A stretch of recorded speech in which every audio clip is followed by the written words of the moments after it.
The favorite Carpe Diem and coupled runners, Limitless, Sweet Daddy's Girl. Coming up, Podolsky.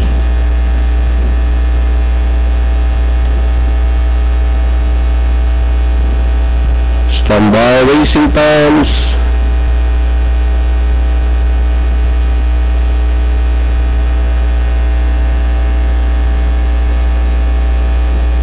Anytime now.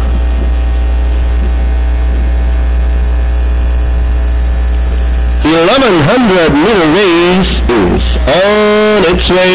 Limitless didn't waste time at the start. Goes podium lead. Podolsky moving up on the outside. Carpe Diem is racing in third and followed by Sa Totoo Lang.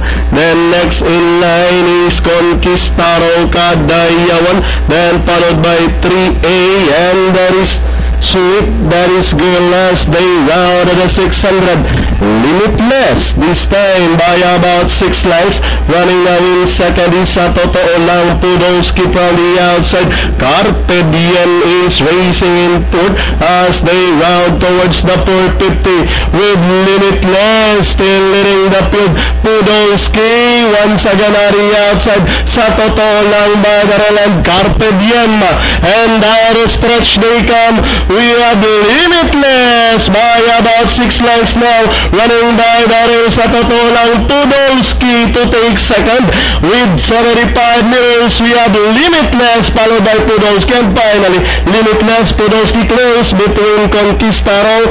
Then comes number 5 Sa Totoo Lang.